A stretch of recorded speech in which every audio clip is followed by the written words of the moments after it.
පෝස්ටරයක් ඇඳගන්න දීගට දෙමු. පොතක් සංස්කරණය කරගන්න දීගට දෙමු. චිත්‍රයක් ඇඳගන්න දීගට දෙමු. පත්තරයක් කරන්න දීගට දෙමු. පින්තූර ටිකක් ගන්න දීගට දෙමු. නාමාවලිය ඇඳගන්න දීගට දෙමු. පොතේ පිටකවරය ඇඳගන්න දීගට දෙමු. ආරාධනා පත් හදාගන්න දීගට දෙමු. ප්‍රදර්ශනය සංවිධානය කරගන්න දීගට දෙමු. කටවුට් හදාගන්න දීගට දෙමු. වැඩමුළුවක් කරගන්න දීගට දෙමු. ටෙලිනාට්‍යයක් කරගන්න දීගට දෙමු. හැම දෙයකටම නැතුවම බැරි බහුකාර්ය දරයා දිගාසෝ දීගොඩගමගේ සෝමපාල. අනුරාධපුර කුරුන්දම් කුලමේ ගැමියෙක් ප්‍රධාන ධාරාවේ වෙළඳ දැන්වීම් කරන්නේ පාතාක යෝධයෙකුනේ කොහොමද?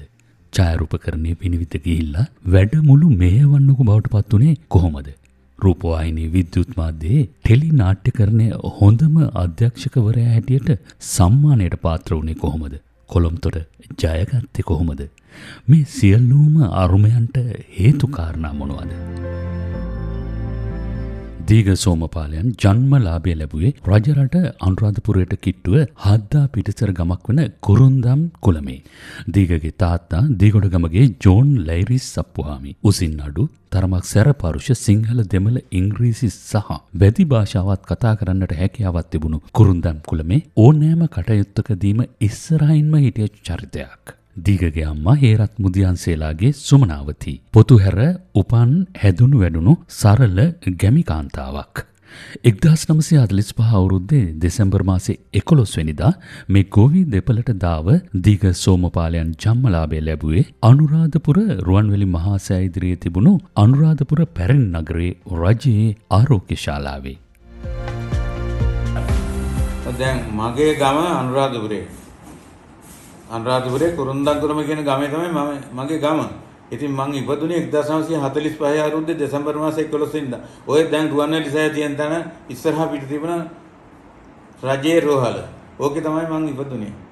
ඉතින් ඔය ඉන්න කාලේ අපි නිරන්තරවම මේ රුවන්වැලි සෑය වඳින්න යනවා. එක දවසක් මට මතකයි මේ රුවන්වැලි සෑයට ගියාම අර රුවන්වැලි සෑය විහාරකයේ ඇතුලේ සතපෙන බුදු පිළිමේ තියෙන ඒ ආසනයේ උඩ පොඩි බුද්ධ රූප වර්ගයක් තිබුණා. ඒක තිබුණේ අර රිදී පාට මේ බෝගස් යට බුදුහාඳුර වැඩ ඉන්නවා. ඉඳගෙන වැඩ ඉන්නවා. ඉතින් දැන් මම ඕක දැකලා අපේ අම්මගෙන් ඇහුවාම ඒක පාට පාටෙන් තිබිච්ච ඉඳ අම්මගෙන් ඇහුවාම අම්මේ මොනවද ඒ බුද්ධ රූප කියන්නේ? ඒවා මැණික් වන් කියලා මට කිව්වා. ඉතින් මං ඉතින් වැළුවා අඩි කොච්චර වන්නද මේ. එතකොට ඒ බෝගහ ඒක රිදී කියලා කිව්වා. ඉතින් ඔහොම මට හරිය ආසාවක් හිතුණා. ඉතින් දැන් ඒ ගමේ තිබුණා මේ මහගෙදර කියලා කියන්නේ. ඔය ගෙදර තිබුණා ඔය මේ සාර්ලිස් මහත්තයා අඳපු සීවලි රූපේ. ඕකත් එක්ක එකතු කරලා මම දෙකම එකතු කරලා බුදුහාඳුරෝ බෝගහයට ඉන්න පාත්‍රයට අත දාගෙන විදිහට මම ඇඳලා ගල්ලෑල්ල එක පැත්තක ඇඳලා තව මගුල් ගෙදරක දැකපු වෙන මේ ගිරවෙක් මේ ජම්බු ගෙඩියක් කටින් අරන් ඉන්න එක ගල්ලෑල්ල එක පැත්තක ඇඳලා. එක පැත්තක අර බුද්ධ රූපය ඇඳලා අනිත් පැත්තේ මේක ඇඳලා. ඔය මගුල් ගෙදර දැකපු ගෑන්දා මේ සීවලි රූපයේ විදිහට බුදුහාඳුරන් ඇඳලා අනිත් පැත්තේ ඇඳලා මම ඒ පැත්ත පේන්නේ නැති වෙන්න මෙහෙම මේසේ උඩ හේතු කරලා තිබුණා බිත්තියට. අපේ තාත්තා ඊට ගාම මේක දැකලා අරගෙන බැලුවානේ. කවුද මේක ඇඳේ? මම කිව්වා මම ඉතින් හිතුවේ හරි මට හම් වෙන්න යන්නේ තෑග්ගක් කියලා. ඉතින් මොකද අපේ තාත්තට කියන්ති ගියාම මට ගහනවානේ මට දඬුවම් කරනවානේ.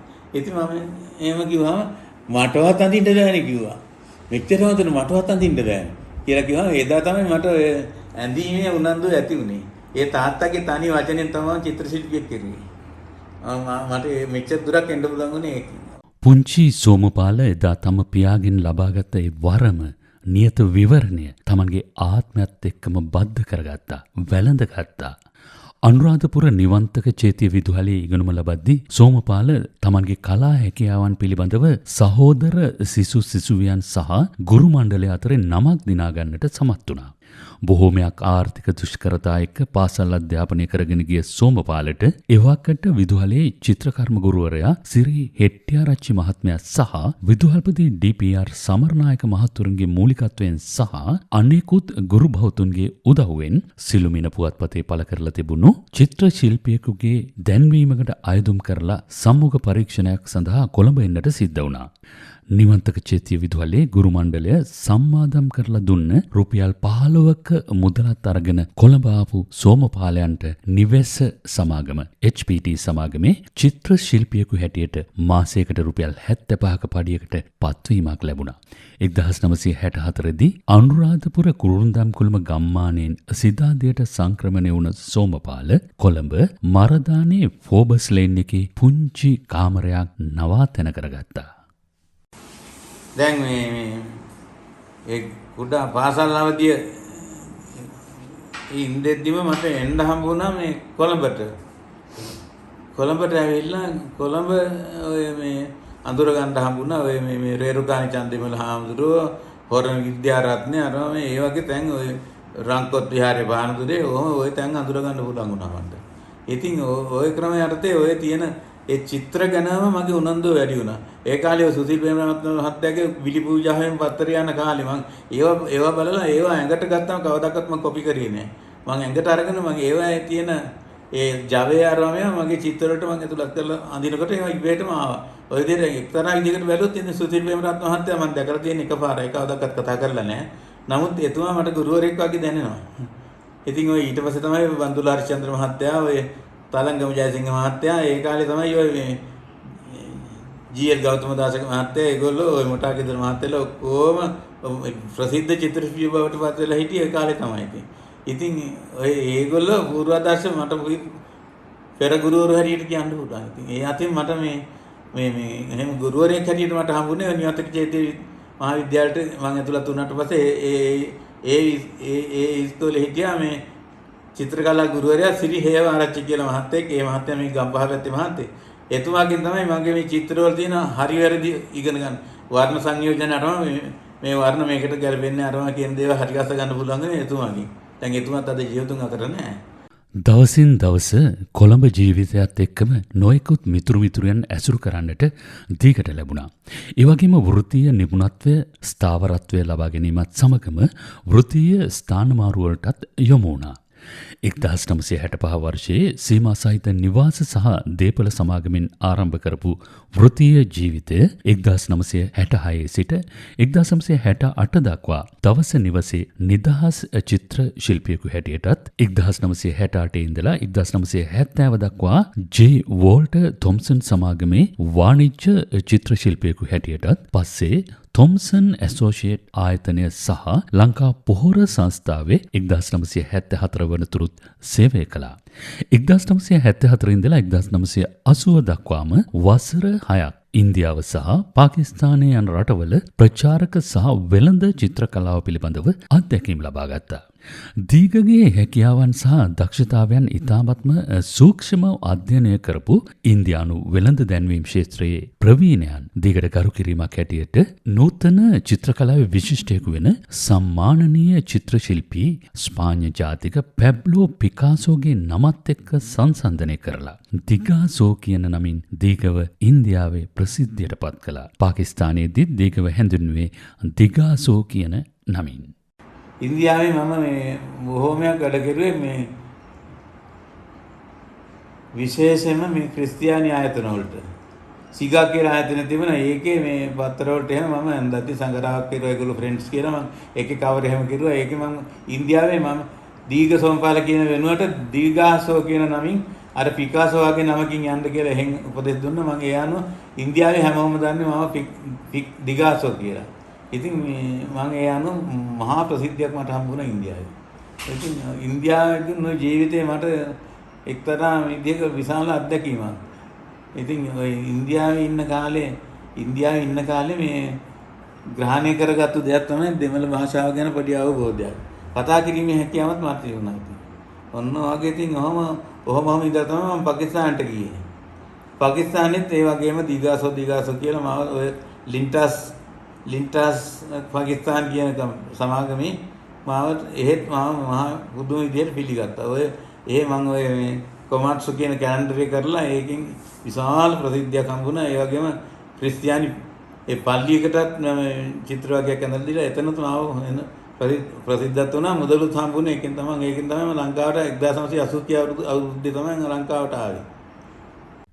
නැවත ලංකාවට එන දිගාසෝ ඔරියන්ටල් සයින් ආයතනයේ ටික කාලයකට වැඩ කරලා ඉන්දියාවේ ඉන්න කාලේ අඳුරගත්ත ඩී රාජත් එක්ක එකතු වෙලා 1985 දී ෆස්ට් ඇන්ඩ් ෆෝවර්ඩ් ආයතනය ආරම්භ කරනවා.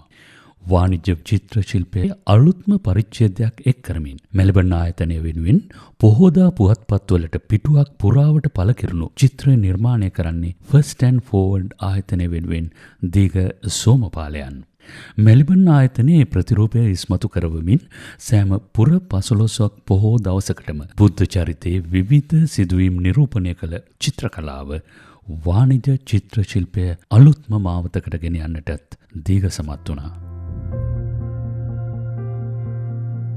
මම මේ කියන්නේ මගේ පුළුවන් කාලේ මම මේ රෝගී වෙන්න ඉස්සර වෙලා කාලේ අවුරුදු 30ක් මුළුල්ලේම මම මෙල්බර්න් ආයතනය වෙනුවෙන් පොය දවසට මේ චිත්‍රයක් ඇඳලා පොය දවසේ විශේෂත්වය අලලා.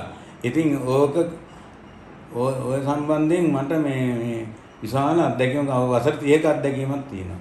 ඉතින් මේ දේ ඇත්තටම ඔය ඇඩ්වර්ටයිස්මන්ට් එක පත්තරේ ගියේ මේ ඔයිට කලින් වෙන ආයතනයකින්.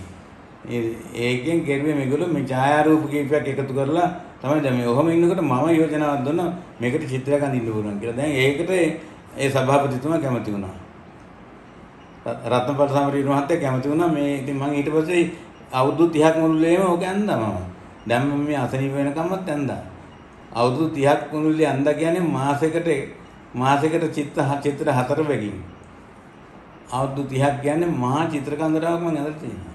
නමුත් ඉතින් දැන් අද මේ තත්ත්වයට යටතේ අත හොල්ලා ගන්න බැරි කම තමයි ඉතින් මට තියෙන්නේ.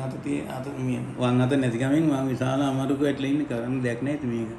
ඉන්දියාවේදී රූප සහ ශබ්ද මාධ්‍ය ගැන උනන්දුවක් දක්වපු දීග ලංකාවට ආවට පස්සේ ඡායාරූපකරණය සහ සිනමාකරණය හදාරන්නට ආශාවක් ඇති වෙනවා. ඒ ආශාව ඉෂ්ට කරගන්නට ජාත්‍යන්තර කතෝලික සිනමා පරිෂදයට සහ ජාතික ඡායාරූප සහ කලා සංගමයට ඇතුළත් වෙනවා.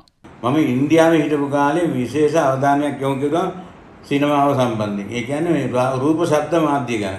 මේ ලංකාවට ආවට පස්සේ ලංකාවේ ටෙලි නිර්මාණකරණය ආරම්භ වෙලා තිබුණා. දැන් මට හිතුණා මේ ගැන පොඩි අත්හදා බැලීමක් කරන්න ඕන කියලා මම වහාම ගිහලා බැඳුනා මේ කතෝලික සිනමා පරිෂදයේ. ඕසියාසිකට බැඳුනා. එතකොට හිටියේ ෆාදර් බෙනඩික්ට් ජෝසප් තුමා තමයි හිටියේ මේ අධ්‍යක්ෂක හැටියට. ඉතින් ඒ අනුව මම ඉතින් ඒ විෂය පිළිබඳව අදාරන්න මට අවස්ථාව ලැබුණා. මම අර ඡායාරූප සංගමයේ වගේම මම ඒකත් ඉතින් ග්‍රහණය කරලා පළවෙනි ටෙලි නාට්‍ය හැටියට මේ කොටස් වශයෙන් කොටස් ටෙලි නාට්‍යයක් හැටියට මම කරේ කොන්තරාත්තෝ කියන ටෙලි නාට්‍ය තමයි. මේක මම ලංකාවේ හිඟන්නන්ගේ ජීවිතය ගැන විශේෂ වෙනත් කෝණයකින් බලන විදිහේ නිර්මාණයක් කරන්න තමයි මට ඕන වුණේ. මම ඒක තමයි පළවෙනි මගේ එහෙම මේ කොටස් වශයෙන් ගිය නාට්‍යයක් හැටියට. කොටස් 7ක් දකෝ තිබුණේ වැඩි දිගත් නෑ. නමුත් ඉතින් මේ ඒකෙන් මම අත්හදා බැලීමක් කරුවා. මම ඒකෙන් සෑහෙන දෙයක් ඉගෙන ගත්තා.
මුළු ලොවම දැන් ආමතේ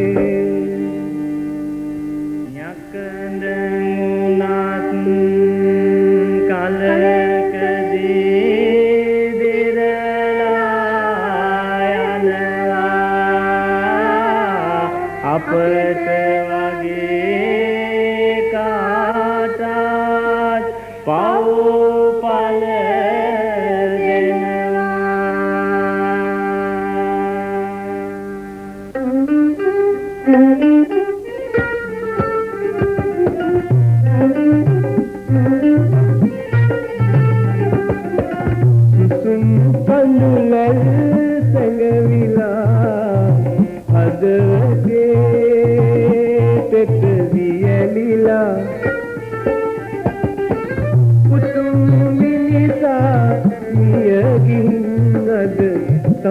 සතේකට යට වෙලා හිඟුන්දිය ඔරුවේ ගොඩට පාවෙනවා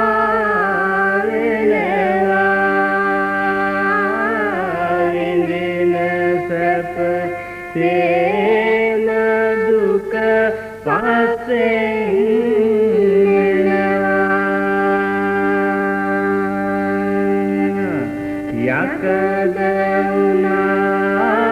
කලකදී දිරලා යනවා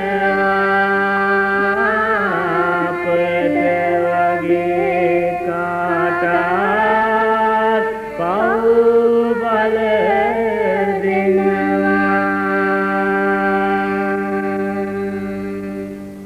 ඊට පස්සේ මම මේ ජයවර්ධන විශ්වවිද්‍යාලයේ මේ ලේඛකත්ව සංනිවේදන පාඨමාලාව කරපු වෙලාවේ මට හිතුණා කෙටි ටෙලි නාට්‍යයක් කරන්න ඕන කියලා. ඒකට මම ගැහණු කවුරුද කියලා මේ ටෙලි නාට්‍යයක් කෙරුවා.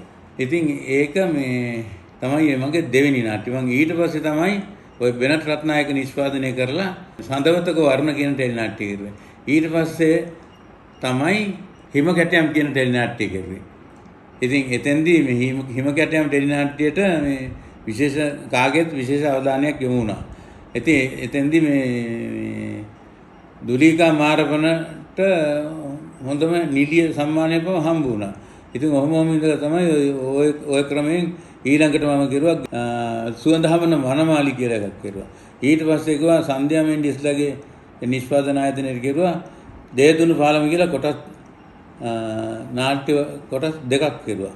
ඊට පස්සේ තමයි ඔය පබළු මුහුද කියන ටෙලි නාට්‍ය කෙරුවා. ඊට පස්සේ තමයි වෙනත් පෞද්ගලික නිෂ්පාදකවරු කණ්ඩායමකට 3D ඉට්ටංකරය කියන ටෙලි නාට්‍ය කෙරුවේ. ඒකට සම්මාන හම්බුණා, හොඳම නිලිය හම්බුණා, හොඳම අධ්‍යක්ෂක හම්බුණා. ඔය වගේ ඉතින් එහෙම ඉතින් හොඳ තත්වයකට ආවා. ඉතින් ඒක සාමාන්‍ය සම්මාන ගොඩක් හම්බුණා ඒකට. ඉතින් ඒ අතින් මේ මට මගේ ජීවිතේ එක්තරා මේ හැරවුම් ලක්ෂයක් කියලා කියන්න පුළුවන්. මේ හැමෝම ඉතින් අනුමත කරා මේ නාට්‍ය බොහොම හොඳ නාට්‍යයක් කරගෙන කියලා පිළිගැනීමකුත් තිබුණා. ඉතින් ඔය වගේ කතන්දරයක් තමයි එතන තිබුණේ. ඉතින් දැන් මම එතනින් පස්සේ මට කරගන්න හම්බුනේ මම මේ අසනීප වෙච්ච නිසා නැත්තම් ඉතින් ඇත්තටම මගේ ඔළුවේ තියෙන කරන්න ඕනේ මොනවද කියලා නමුත් ඉතින් කරගන්න විදියක් නැතිකම තමයි. 1984 අවුරුද්දේ ශ්‍රී ලංකා ජාතික ඡායාරූප කලා සංගමයේ නවක සිසුවෙකු ලෙස සම්බන්ධ වුණ දීග මානනය නාභිගත කිරීම කාච ద్వාරය සහ ద్వාර වේගය පිළිබඳව එතෙක් පැවති සියලුම ගැටලු ටික දවසකින්ම निराකරණය කරගත්තා.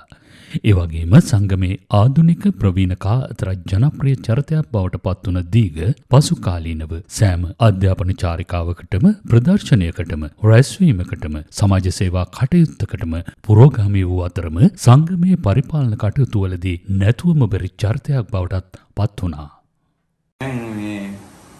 මම එක කාලෙක මේ ශ්‍රී ලංකා ජාතික ඡායාරූප කලා සංගමේ ප්‍රදර්ශන අධ්‍යක්ෂකයෙක් හිටියා.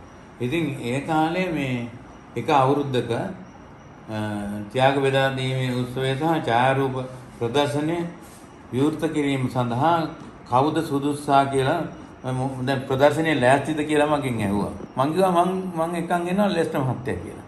ඉතින් ඒගොල්ලෝ ඉතින් බොහොම හොඳයි හරි ෂෝ. අපි ඒකට කැමතියි කියලා. ඉතින් දැන් ඔහොම කිව්වහම මම තාම ඉතින් ලෙස්ටර් මහත්තයා දන්නෙත් නැහැ මේ කතාව. මම කරපු වැඩේ එදාම හවස ගියා ලෙස්ටර් මහත්තයා හම්බෙන්න. ගිහලා මේ මම ලෙස්ටර් මහත්තයා කතා කරුවා. කතා කරලා කිව්වා මේ දැන් මේ මිස්ටර් පීරිස් මම මේ සැරේ අපේ ශ්‍රී ලංකා ජාතික ඡායාරූප කලා සංගමේ මේ වාර්ෂික ඡායාරූප ප්‍රදර්ශනය සහ මේ ත්‍යාග බෙදා දීමේ උත්සවයට ආරාධිත අමුත්‍යෙක් හැටියට ඔබතුමා මම තෝරගත්තා කියලා.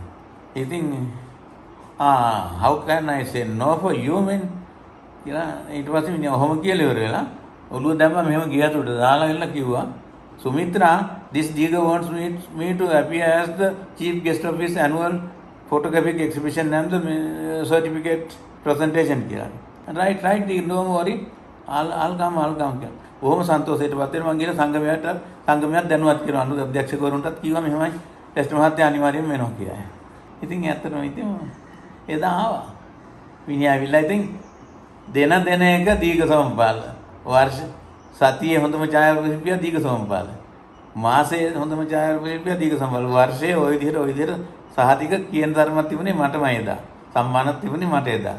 ලාංකේය කලා ක්ෂේත්‍රය තුළ සක්‍රිය ලෙස ක්‍රියාත්මක වෙමින් මේ දක්වා වැඩිම කාලවකවානුවක් එකට පැවති එකම සංවිධානය ලෙස ගෞරවය හිමිවන්නේ ටෙලි නිර්මාණවේදීන්ගේ සංසදය ටෙලිනිස වෙතයි. එසේ එය පවත්වාගෙන යාමට මතු පිටට නොපෙනුනද සිහින් හොයක්සේ සංවිධාන අභ්‍යන්තරයේ ක්‍රියාත්මක වුණේ දීඝයයි අතිශෝක්තියෙන් තොරව පැවසිය හැකිය. කුටුම්බයක විවිධ හැප්පීම් තෙරපීම් ගැටුම් ඇතිවීම සාමාන්‍ය සිදුවීමක්. ඒවා සාමාන්‍ය වන්නේ ඕනෝන්ගේ නැන පමණ සහ අවබෝධයේ ප්‍රමාණය අනුවය. එලෙසම නිෂ්පාදක අධ්‍යක්ෂක තිරරචක ත්‍රිත්ව පාර්ශකකරුවන්ගෙන් ඇරඹි කුටුම්බය ටෙලිනිස විවිධ අදහස් මතිමතාන්තර සහිත පිරිසකගෙන් සැදුම්ලත් බැවින්ම විවිධ මතගැටුම් ඇතිවීම වැළැක්විය නොහැක්කකි. ඒ ඕනෑම තත්ත්වයක් තුළ එය සමනය කිරීමේ පෙරමුණේරාල ලෙස මහා කාර්යභාරයක් දීඝාතින් සිදු කෙරුණා. දීඝහර් සරණිය වෙනුවෙන් ටෙලිනිස හිටපු සභාපති සුදත් රෝහණ තැබූ සටහනක්. දැන් මේ තත්ත්වය මට උදා වුණේ 2012 අවුරුද්ද දෙසැම්බර් මාසේ 31 වෙනිදා රෑ. මම ඒ වෙනකොට විශාල මේ මානසික ප්‍රශ්න රසකට මුහුණ දීලා හිටපු අවස්ථාවක්. විශේෂයෙන්ම මේ ටෙලිනාට්‍යවේදීන්ගේ සංසදයේ තිබිච්ච ප්‍රශ්නයි මගේ පෞද්ගලික ප්‍රශ්නයි ටෙලිනාට්‍යයක් කරගැනීමේ තිබිච්ච ප්‍රශ්නයි ඔයවා ගොඩාක් එකතු වෙලා මගේ ඔළුව පොඩ්ඩක් අවුල් වෙලා තිබුණා. ඒ 2012 දෙසැම්බර් මාසේ 31 වෙනිදා රෑ මට මේ නිින්ද යන්නේ නැති ගතියක් ආවා. මම ඉතින් නිදා ගන්න උත්සාහ කරා හරියන්නේ නැහැ. මම ඊට පස්සේ මගේ කම්පියුටරේ අරගෙන මම පොඩ්ඩක් නිර්මාණයක් කරන්න උත්සාහ කළා. ඔය උත්සාහ කර ඉන්නකොට ඉතින් මේ සේව් වෙන්නේ නැති අවස්ථාවක් ඇවිල්ලා පොඩ්ඩක් ඔළුව කලබල තත්ත්වයට පත් වුණා. ඒ වෙලාවේ මම ආපහු වෙන ක්‍රමවලට කරලා බලලා සේව් කරපුවාම සේව් වෙන්නේ නැති මොකද ප්‍රශ්නයක් ආවා. ඕකට මම ඩිංගක් මගේ හිතේ කහටක් ඇති වුණා. ඒ වෙලාවේ මට දැනුණා ඩෝන් ගාලා මගේ ඔළුවේ මොකද්ද නිකන් ලොකු ඔළුවට වෙඩි තිබ්බා වගේ එකක් දැනුණා.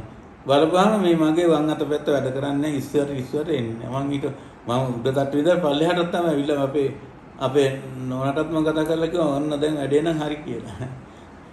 ඔන්න ඒකෙන් තමයි මේ පළවෙනි වැඩේ උනේ එදා මේ ඒ මොලේ නහරයක් පුපුරලා තියනවා කියලා දන්නේ නැහැ. මම ඉතින් ડોક્ટર සුනිල් පෙරේරා හම්බෙලා එයා කියනකම් අපි දන්නේ නැහැ ඉතින් මේ නහරයක් පුපුරලා ලේ ගලනවා කියලා මොලේ ඇතුලේ. ඉතින් ඒකෙන් තමයි මේ අමාරු සම්පූර්ණයෙන් පටන් ගත්තේ. අලි කොටි වලසුන් වැනි වන සිව්පාවුන්ගෙන් සහ විෂගෝර සර්පීන්ගෙන් පිරුණු ඝන වනාන්තරයක සිසිල්තිය පොදක් හොයාගෙන යන මුව පොව්වෙකුට ඇති ජීවිත අවදානම වගේම අනපේක්ෂිත සිදුවීම් වලින් පිරුණු මේ මනුෂ්‍ය ජීවිතයේ ජීවන කතර තරණය කරන අපි හැමෝටම අපි අරමුණු කරන ඉලක්කයටම යන්නට වාසනාව ලැබෙන්නේ බොහොමත්ම කලාතුරකින්. අපේ ගමන කොයි මොහොතේ හෝ නවත්වන්නට වෙයිද දන්නේ නැහැ. නමුත් නැවැත්විය යුතු මොහොතක් එනවා. අපි ඒ මොහොතට මුහුණ දිය යුතුයි. එයයි ලෝක ස්වභාවය. එයයි සත්‍යය.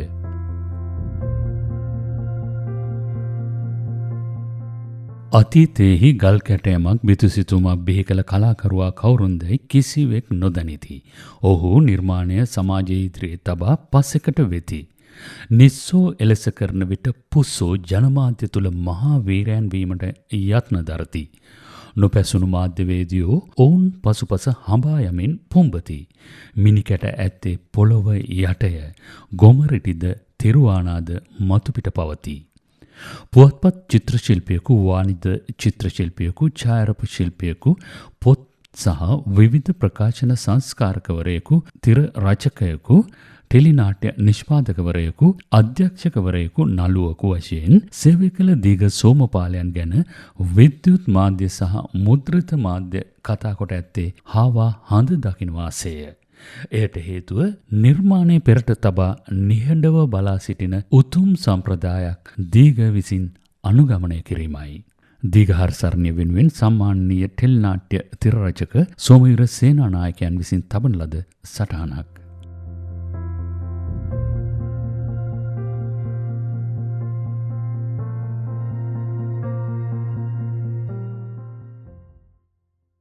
දෙදහස් 10 දෙසැම්බර් මස 14 වෙනිදා පැවැත්වුණු දීඝ හරසර ප්‍රනාම උළෙලේදී එළිදුටු දීඝ හරසරණිය ග්‍රන්ථයෙන් උකහාගත් මූලාශ්‍රය සුරින් පිටපත සකස් කොට සම්පාදනය කරමින් ඉදිරිපත් කළේ උදය ගෝවින්න.